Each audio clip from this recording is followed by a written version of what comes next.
Hey everyone, I hope you're all doing well.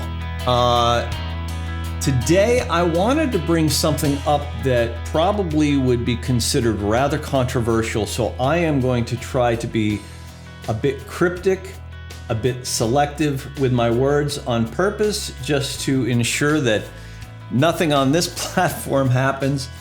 However, the thing I wanted to talk about today is the Nuremberg Code.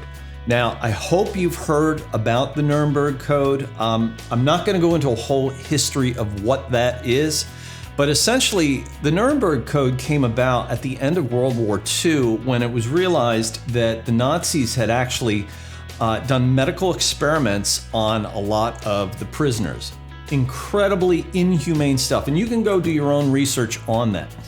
The reason why I wanted to bring the Nuremberg Code up today, though, is just because with everything that's been happening in the last couple of years here with, let's just say, this thing that we're being made to do, a lot of people have been talking about how this has violated the Nuremberg Code time and time again. Now, I actually do agree with that.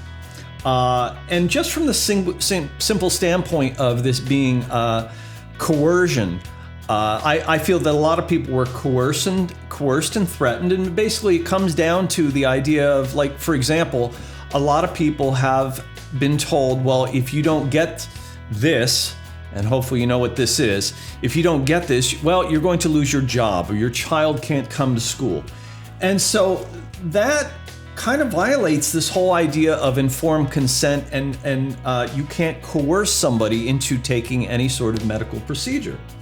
However, the code relates to medical experiments and not a vaccination rollout. So they're calling this a vaccination rollout, not experimental.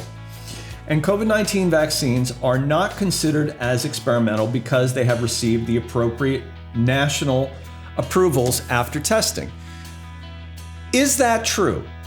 I'm not here to debate that. That's not where I'm going with this, because I have my own opinion. Chances are you already know what my opinion is on this.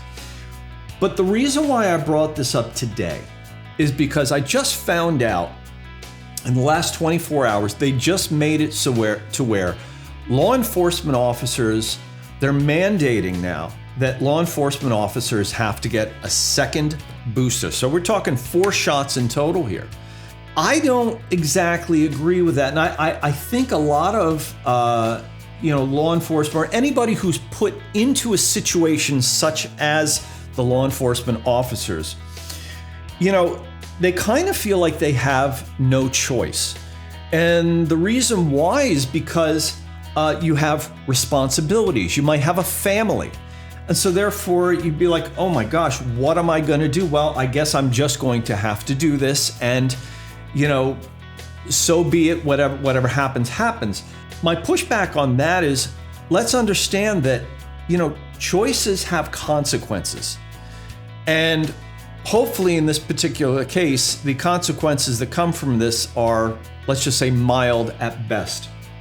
But I think as time goes on, and as things really start to heat up, as I believe we're coming towards these end times, these end days that the Bible even talks about, I think we're going to be subjected to more and more choices like this.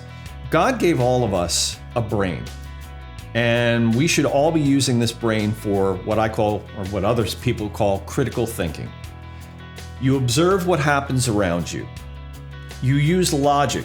You think about things. And what ends up, where people I think get tripped up a lot, is when emotion comes into a situation where, everything looks absolutely hopeless. And chances are it's somebody or something happened where everything seems absolutely hopeless.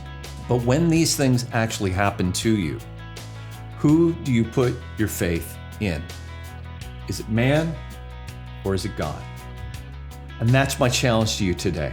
Because when you're faced with these types of situations, and it looks grim, and I've been in these situations myself, look, what I've had to do is I've had to just slow down, quiet myself, and try to get my word from God Himself. And I would encourage all of you to do the same. Because at the end of the day, you've got a God who loves you, who is going to look out for your best interest. So that's where you've got to put your faith.